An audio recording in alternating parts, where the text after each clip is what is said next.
In today's lecture, we will be discussing about the quantum state estimation. We are still in the qubit subspace. So we will start with the state of a qubit, and we will see how to estimate a state of this qubit.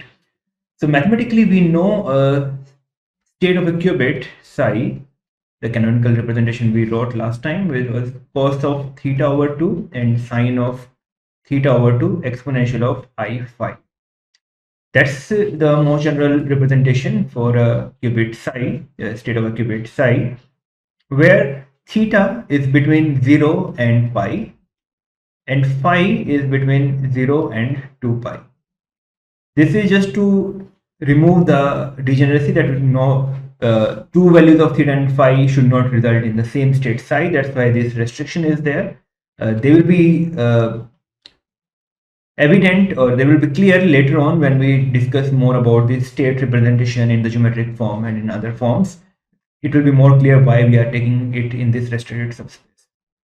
But this is also easy to find whether when we allow the full range of theta and full range of phi from 0 to 2 pi for both, then there will be two values of theta which will give us the same state. So we don't want that because of overload phase. So we start with this thing, and now we see mathematically, or the first postulate of quantum mechanics tells us that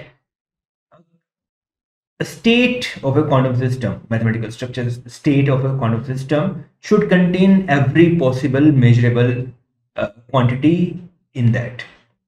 Okay, or we can say whatever we can measure in the lab, it should be contained in this state psi, or any representation of state we want to use. Okay, so we can also say that somehow, if somehow we can find the expectation value of all the observables. This set of the expectation values of all the possible observables of a qubit, then this set should also be a valid representation for a state. Of course, it's infinite information because there are infinitely many observables. So it's the overkill. We have too much information. We don't need so much information to represent a state. This is a neater way of writing it, but this is also not wrong if it is possible to write.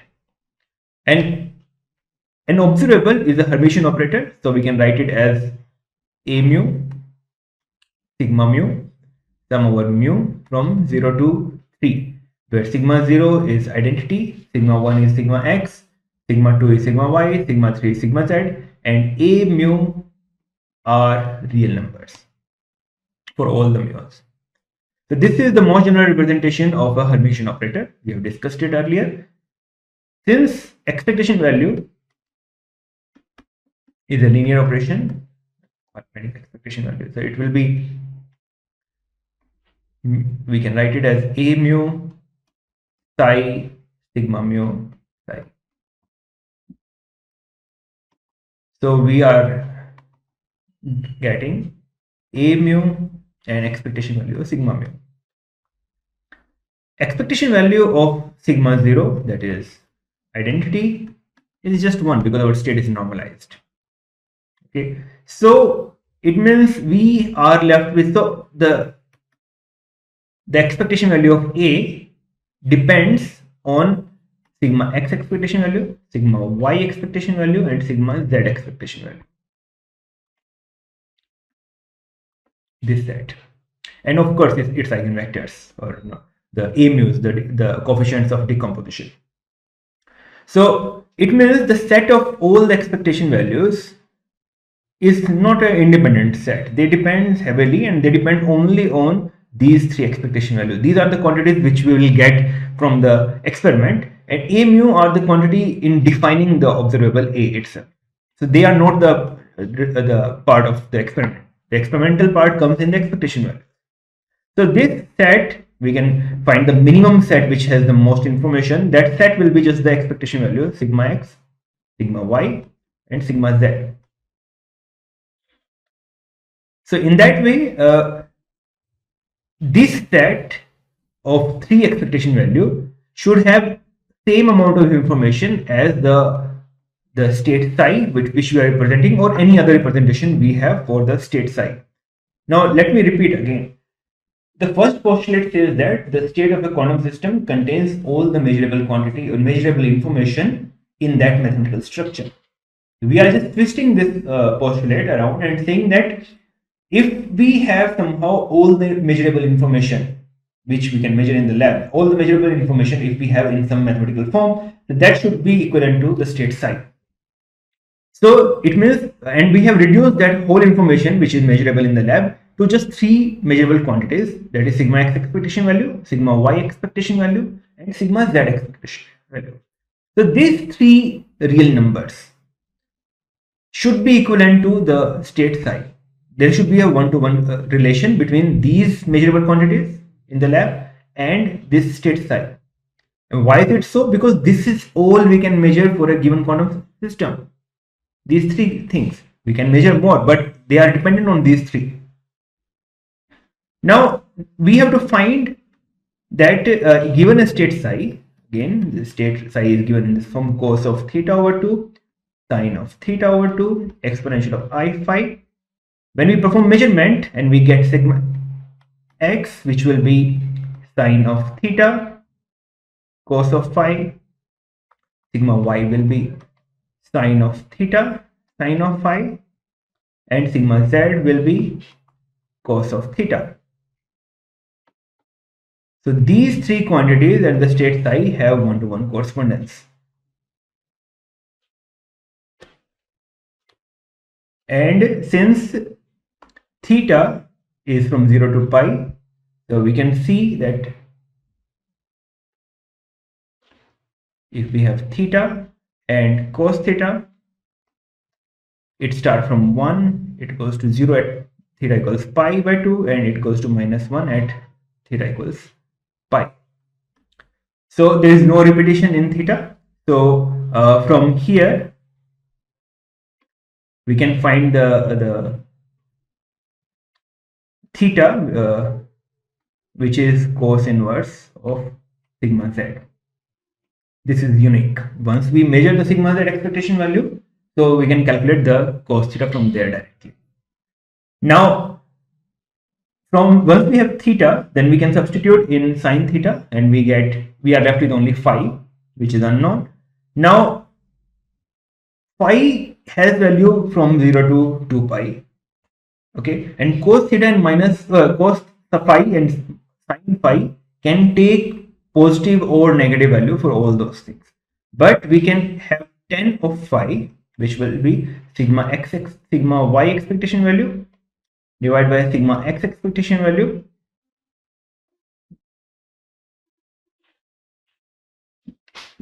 Where can be the ambiguity now? Because if we have four quadrants 1, 2, 3, 4, for the phi it is 0 to pi by 2, pi by 2 to pi to 3 pi by 2, and 3 pi by 2 to 2 pi. We have four quadrants. Tan theta is positive here, it's negative here, it's positive here, it's negative here. So if we have only the value of tan phi, then we do not know whether it belongs to even quadrants or odd quadrants. But we can see that sine theta and cos theta have different signs in all four quadrants. So in that way, by looking at the sign of sigma y and sigma z, sigma x, and the ratio of these two, we can determine where will the tan phi belong, and accordingly we can assign the value of phi. And hence, with these three quantities, we can find theta and phi, and hence we can get the state from this experimental data.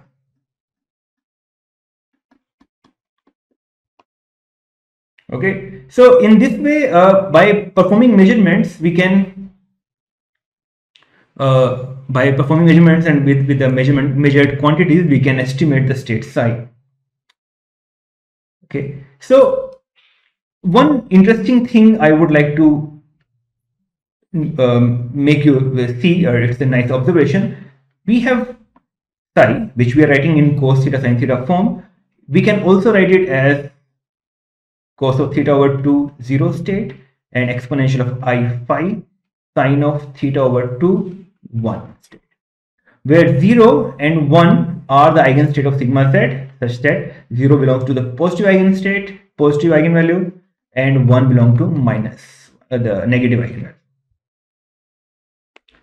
Okay, so from here, if we see what is the sigma x expectation value, that will be the eigenvalue, which is 1 times the probability of 0 minus plus the eigenvalue minus 1 times the probability of 1.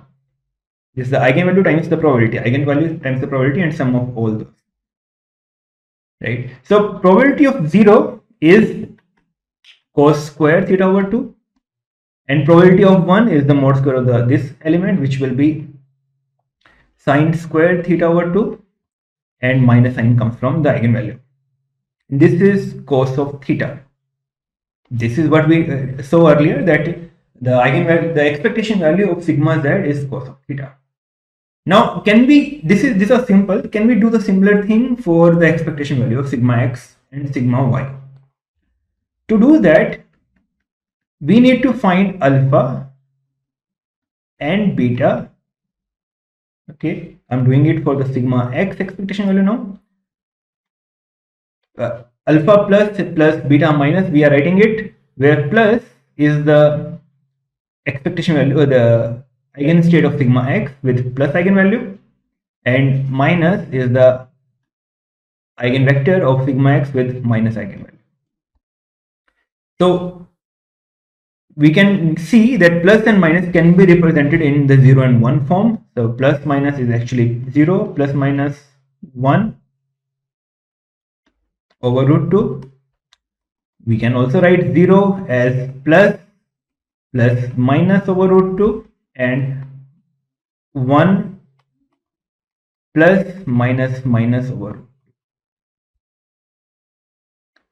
So we can do this thing, and we can substitute it back in the earlier equation. Cos of theta over 2, we have 0, we write it as plus minus over root 2, plus exponential of I phi sine of theta over 2, plus minus over root 2. Now we can gather the coefficient of plus and coefficient of minus separately. Cos of theta over 2 plus exponential of I phi sine of theta over 2. These are the coefficient of plus cos of theta over 2 minus exponential of I phi sine of theta over 2 minus. So this is the decomposition. This is the representation of psi in the plus and minus, plus minus basis. So here this is alpha, what we were saying alpha, and this is our beta. Once we have this, it's straightforward to write the expectation value of sigma x, which will be alpha mod square minus beta mod square, which will be half. We just take here the mod square of this will be cos square theta over 2 plus sine square theta over 2 plus sine theta over 2 cos theta over 2 exponential of I phi plus sine theta over 2 cos theta over 2 exponential of minus I phi minus half and the square of those. So we'll get the same term here plus same term minus same term minus same term. Okay, well, the minus sign will come with just these two terms, otherwise the magnitude is same. Since there is a negative sign, when we add, these cancel and they will be twice. So there is a half factor, so we can cancel that. So we are getting sine theta over 2 cos theta over 2 exponential of I phi plus exponential of minus I phi, and that is nothing but sine of theta cos of phi. You see, we can write the state in the basis of the observable we want to find the expectation for, and then the coefficient mod square and the eigenvalue product of the coefficient mod square and the eigenvalues will give us the expectation value very easily. Similarly, we can do for sigma y. We can write it as plus y, some coefficient, gamma, plus delta minus y, where plus and minus y are the eigenvectors of sigma y with corresponding to plus and minus eigenvalues. Plus minus y written as 0, plus minus I 1 over root 2. We can write it as 0 as plus y plus minus y over root 2 and 1 as minus I times plus y minus y over root 2. We can again substitute it in psi, and we can write the psi as in the basis of sigma y, and then gamma mod square minus delta mod square will be our expectation value, and it will come out to be sine of theta sine of phi. So if we have a possibility of converting the state in the eigenbasis of the measured observable, then it will be very easy and very straightforward to calculate the expectation value of the observable. So we will be using it in a very sophisticated way, in a very nice way, when we do real state tomographies. So I would like to give an example of a state tomography. So in this example, we are taking the polarization qubits.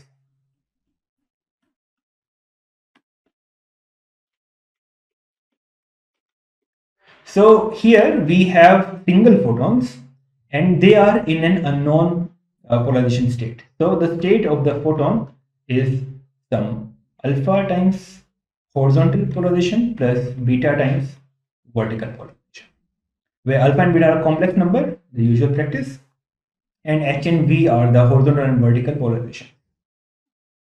We can, as usual, write cos of theta over 2 h plus exponential of I phi sine of theta over 2 v. Now our task is to design an experimental setup to find this alpha and beta or theta and phi. In order to do so, what we do is first we choose the basis. Choice of basis. We say the sigma z, the h and v are the eigenbases of sigma z. So it means sigma z acting on h will be h horizontal polarization, and sigma z acting on v will be minus v. So h and v are the positive and negative eigenvectors of the sigma z. So this is our choice of basis. If that is the case, then the sigma x eigenvector, which were plus and minus, will be h plus minus v over root 2. Now we know what is h plus v and what is h minus v. H plus v and h minus v are the polarization vectors along 45-degree and 135-degree. So, or we call it diagonal and anti-diagonal polarization. This is still linear polarization, but making 45-degree angle with the horizontal polarization and 135-degree angle with the horizontal polarization. So, by choosing h and v as the eigenvectors of sigma z, we got the eigenvector of sigma y, and similarly eigenvector of sigma x and eigenvector of sigma y will be plus minus y, which is h plus minus I v over root 2, and they are nothing but right and left circular polarization. So let me repeat, we are choosing h and v as the eigenvectors of sigma z. That will give us the diagonal and anti-diagonal polarization states as the eigenvectors of sigma x, and right and left circular polarization as the eigenvector of sigma y. Now in the experiment, how do we find the expectation value? Our task is to find expectation value of sigma x, sigma y, and sigma z. In an experiment, how will we do that? So we basically sketch of the experimental setup will be a path in which single photons are coming one by one, and an experimental box, experimental setup which will give us two clicks, one corresponding to one eigenvector and other corresponding to the other eigenvector of a given observable. Okay, this experimental setup is designed for a given observable, and these observables for us are nothing but sigma x, sigma y, and sigma z. So these state 1 and 2 will be correspondingly plus minus y or hv. Those will be the eigenvectors. So let us do the simplest case first, that is the sigma z measurement.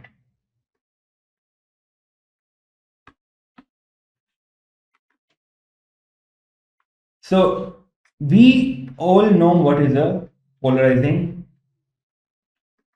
beam splitter.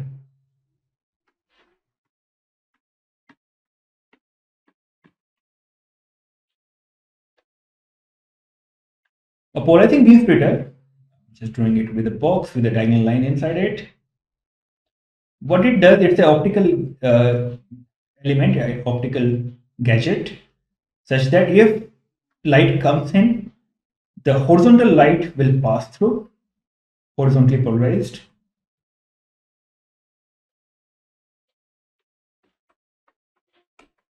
and vertical light will be reflected. Horizontal will pass through and vertical will reflect. So we can use this polarizing beam splitter to do our sigma z measurement. We have a box, polarizing beam splitter. We send photons in state psi, and we put detectors here and here. Now we send one by one n photons in, and we get n horizontal number of photon here and v number of photon up there. Then the probability of horizontal polarization will be nh, it will be not equal but almost nh over n, and pv will be nv over n. So now we have probability of 0 state, probability of 1 state, then the expectation value sigma z will be ph minus pv.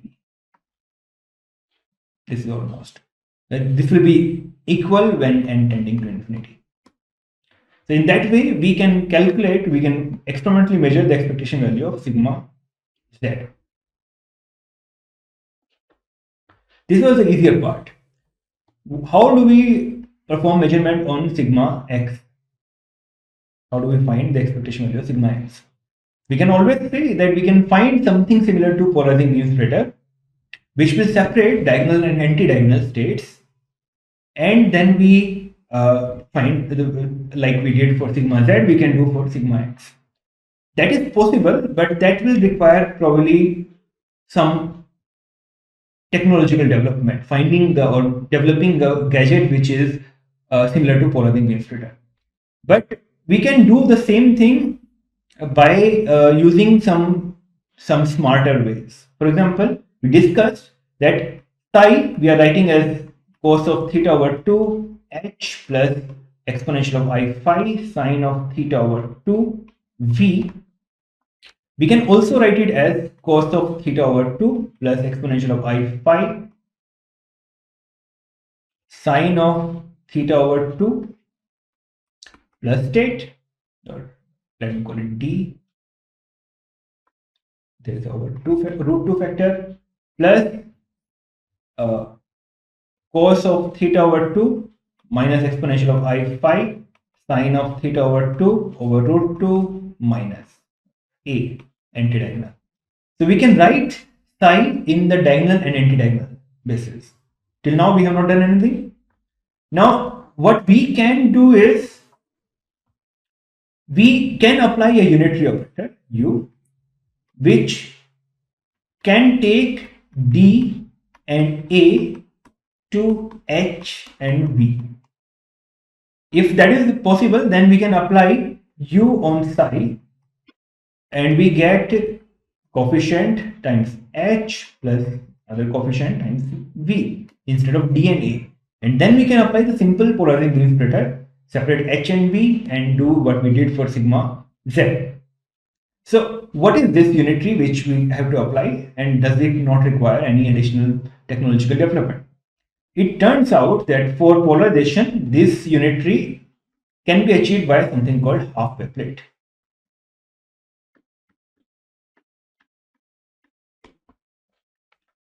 So we are not going into a detail of what is a half-wave plate, but the action of a half-wave plate when it is rotated by angle pi over 4, the matrix of that can be written as 1 over root 2, 1, 1, 1.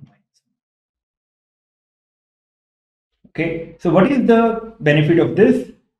We know that plus minus states are 1 over root 2, 1 plus minus 1. So this is same as, this is also the representation of D and A because we are identifying D with plus and A with minus. So when we apply H pi over 4 on D, we get 1 over root 2, 1, 1, 1, minus 1, 1 over root 2, 1, 1, and we get 1, 0, which is horizontal. Similarly, if we apply H pi over 4 on A, we get 1 over root 2, 1, 1, 1, minus 1, 1 over root 2, 1, minus 1, and that is 0 and 1, which is V.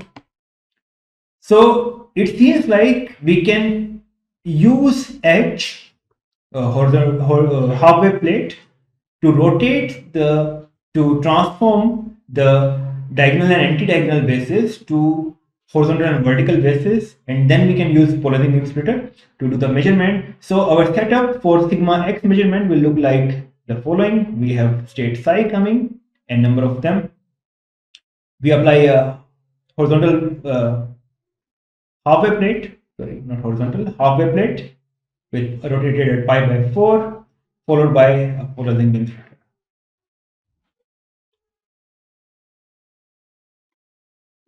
followed by detectors. So NV or NH number of clicks here and V number of clicks, they will be same. This whole thing will be the setup now for sigma x, and NH will be actually ND and NV will be NA in this setup, and then we can calculate the expectation value as ND minus NA over N. Similarly, for sigma y, we know the eigenvectors are plus minus y, which is R and L. We can write the state psi as cos of theta over 2 plus I exponential of I phi sine of theta over 2 over root 2 plus y plus cos of theta over 2 minus I exponential of I phi sine of theta over 2 over root 2 minus phi. We can apply operation unitary which converts, this is R and L, sorry, this, let me write it in terms of R and L.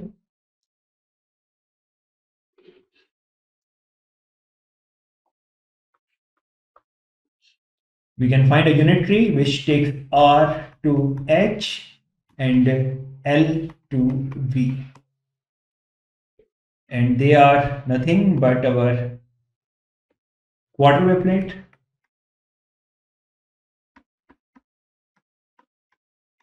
again we are not discussing what is the quarter wave plate, but the action of it when it is rotated by pi by 4 angle, the representation, matrix representation of it will be 1 minus I 1.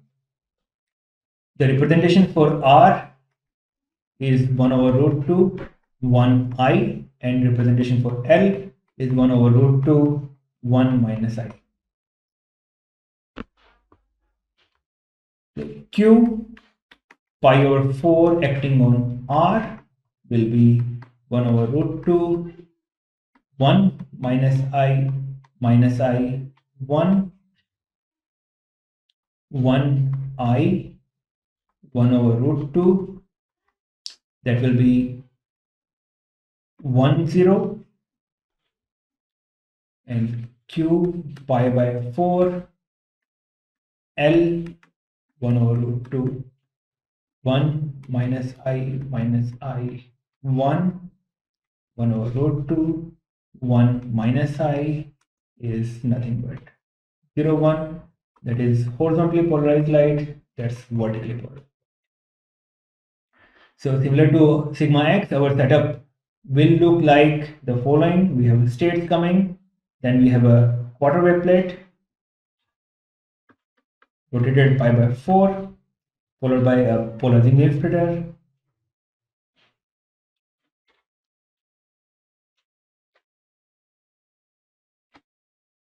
and detectors.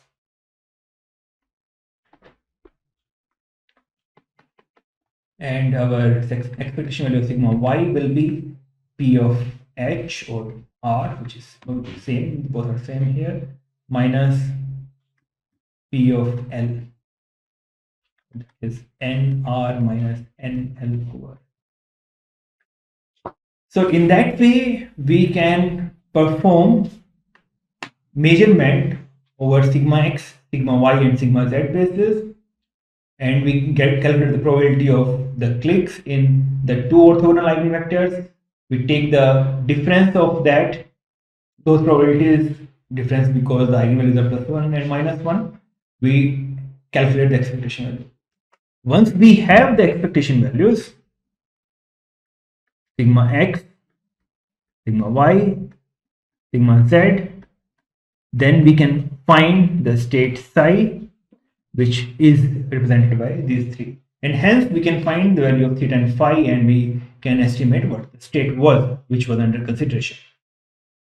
So this is one experimental way of finding out the state of a quantum system.